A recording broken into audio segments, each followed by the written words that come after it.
let's see, some other experiences I was trying to remember that stood out. But it's just a good time to get away, you know, because we worked hard all the time on a little farm, you know, cutting firewood with a cross-cut saw and axe before we ever got chainsaws, milking the cows and taking care of the mules and plowing and them mules. Me and old Doug plowed them mules. Used a turn plow, old 13 auger turn plow. And every year we'd break the land with them. Going hunting, that's about the only vacation y'all got, wasn't it? Yeah, it was. Sometimes Daddy'd take us fishing on the 4th of July, take us up to Lake Lanier, one of those spots on the bank, you know, and just fish. One time I had no cane pole, didn't have no rod and reel, had no cane pole and string, all on. We was walking in there to fish, and a hook got loose and caught me in the lobe of the ear. And I think Uncle Bascom was with us, and he got it out my ear for me. Yeah, and one time me and Michael were trout fishing, and he got a hook caught in the flesh part of his thigh, you know, his trout hook, and it got in there pretty deep. And so I took my hunting knife, and we finally had to cut to get it out. And so we've had some more experiences out.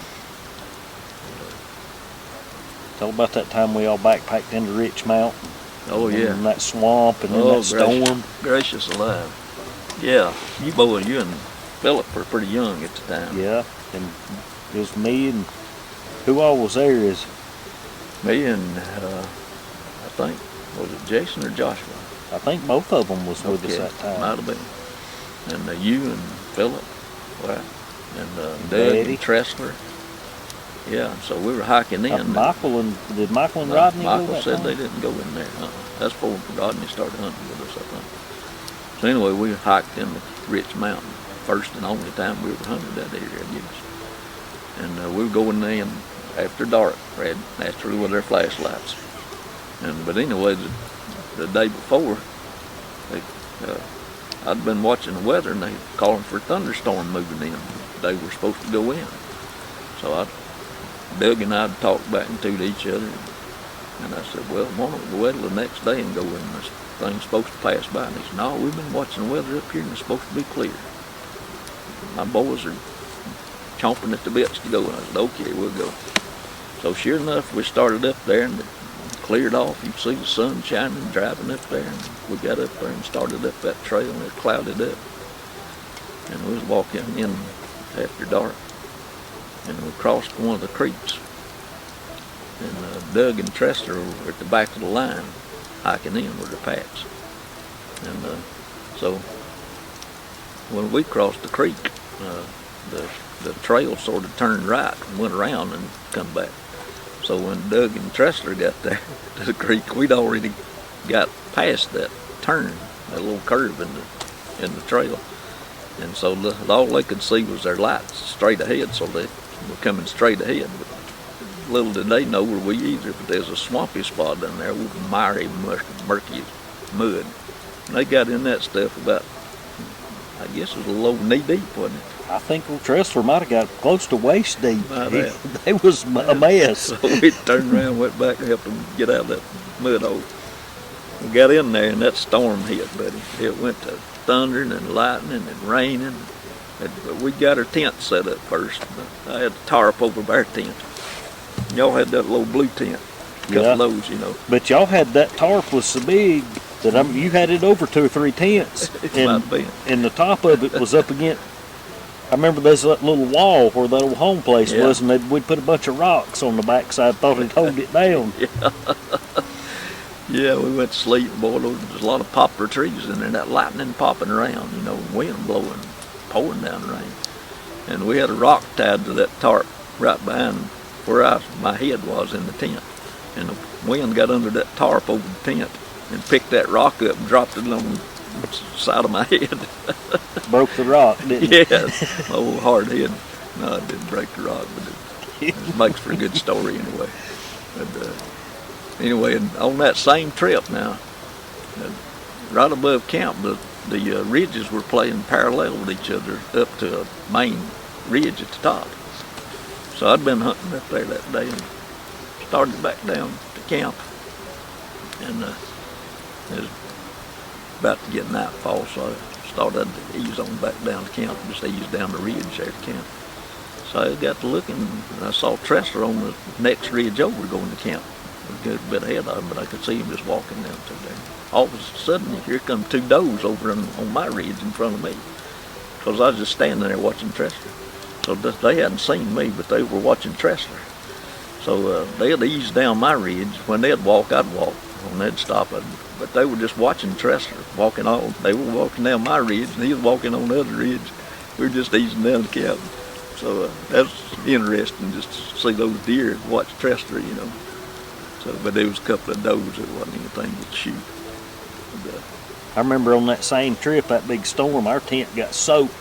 Yeah. We had to come over and get in the tents with y'all. Yeah. Because we were soaking wet. Man alive.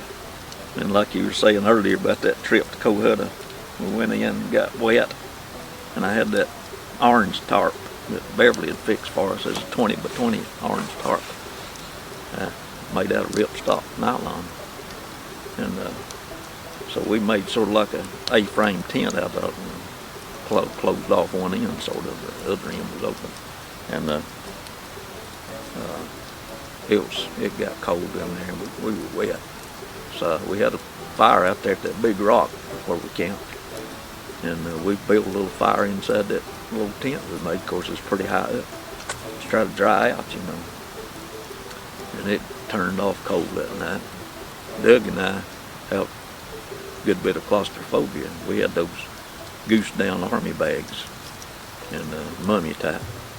And it was so cold you had to keep your nose and face covered up. It was so cold. We got to where we couldn't stay in our tent, our sleeping bags. He was on one side and I was on another in their separate bags. So we finally got up and went out and kept the fire going all night because we couldn't stand to stay in the sleeping bag. And then it cleared off the next day, and you know, we enjoyed our hunt. I believe that was one of the coldest nights I ever spent. Yeah. Right there. If you was in that sleeping bag, you was good. Yeah. But man, you about freeze to death getting out, getting dressed and everything. Oh yeah. And we'd take a bath in the creek, and that was the week of Thanksgiving. We'd always go, and we'd be in there all week. Take in about 80, 85 pound pack on your back, and I'd go take a bath in the creek, middle of the winter. Some of us would, and some didn't. But the interesting thing about it was real cold when you got in it, but when you got out, you felt warm. You know. So yeah, we'd cook. Take some of that freeze-dried food, and Beverly had fixed up, and Aldine fixed up. And let's see who all went with us on that first trip in there on Betty's Gap. The first trip, I remember it was me and you and Daddy slept in that tarp. Okay. And Michael and Rodney took that little round army tent they had, and them two and Jason. And Jason had brought a friend with him, I think. Yeah. Was that Robbie? Did he bring Robbie with him? I don't think it was Robbie. I think it was somebody else. Okay. And I remember Rodney had already killed that deer. We came in a day after y'all, I think, me and Daddy, because Daddy had something with the church or something. Okay. And All right. we came in, and I was hunting with that, Mama had that single shot Harrington Richardson 30-30. We went across that big old creek, and Daddy said, "Let me have that gun, you'll drop it in the creek." And as soon as he stepped across, he slipped and dropped that thing right in the water. We had to dry it all out. Oh, no. Oh, you remember one time Philip went in there with us, and we had jumped those rocks and all on the trail, and he fell on rocks and broke the stock off his I remember gun. that. And I had some of that first aid tape, and the way it broke, it sort of went back together, you know, and I taped it up, and he had to use it the rest of the time anyway. So yeah. We've had some more times. I remember we went back in there one time, and Mama went back in there with us. Was you on that trip? She did. She just stayed one night, I think. I probably was. I don't remember. I was in there most every time. But I think she said that was the one and only time she was going back in there. Yeah. I took Beverly and her sister Robin in there one time in the summertime. Hiked in camped at that same little spot. That beautiful spot. Man, we loved that spot. That big old rock, and then we remember we found that pile of coal from when they had those steam engines back in there logging. Yeah. We'd burn that coal, and I think it was Jason found that old wood cook stove top. And we made rocks around, put that top on it, and cooked on it and everything. Yeah, that's right. Yeah, I took Beverly and Robin and Jason. He was seemed like a couple of years old. Took him in on my back, and we went in there one summer and just camped, for a couple of nights, and that took care of Beverly. She didn't want to go back anymore. She don't like that rough camping. She likes camping in a hotel or something. I remember that was the first time I went. Was that trip where it was so cold? Yeah. That's the first time. I was about 12 when Daddy took me, I think. Yeah. How about that? Now, one year, Joshua was in high school, I think, or might have been in middle school. He was in the band. So he went in there with me, and we didn't go to hunt. He just wanted to go in there, in the camp. And he wanted to hike on down the trail, from where we camped. So he and I got out hiking.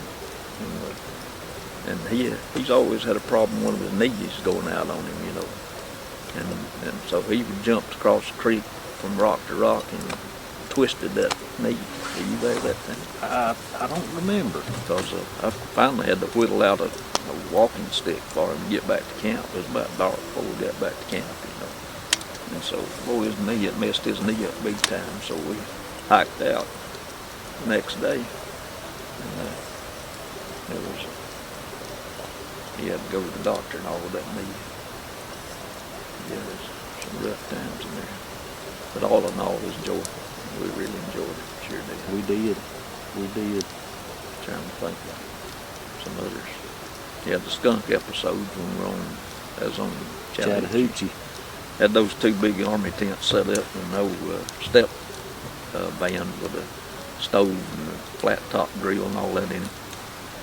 And before we got up there, you guys had gone earlier. And the night before we got there, y'all were in your tent that night. And a skunk came in your tent. And y'all been eating peanuts in there. And one of you woke up and the skunk was on whose chest was it on? It was Michael's stepson. Yeah, Ryan. Ryan, yeah. He's sitting on his chest. Because me and I think Jason was already there. I don't know if you was there or not. No, I wasn't there the night. I can't. But I know Jason, me and Jason and Ryan was in that back corner. Interesting.